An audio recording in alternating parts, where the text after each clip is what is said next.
واصل فريق الإسماعيلي نتائجه السلبية في الدوري المصري الممتاز بسقوطه أمام نظيره فريق مودرن سبورت بهدف نظيف في اللقاء اللي جمعهم مساء الخميس الماضي ضمن منافسات الجولة الستاشر من المسابقة.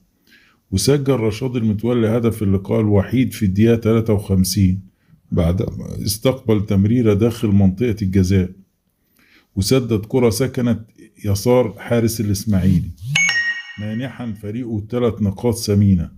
وشهدت الدقائق الأخيرة من اللقاء توتر ملحوظ، حيث أشهر الحكم البطاقة الحمراء في الدقيقة 90 من عمر اللقاء لمحمد هلال لاعب مودرن سبورت بعد تدخل عنيف على لاعب الإسماعيلي نادي الفرج.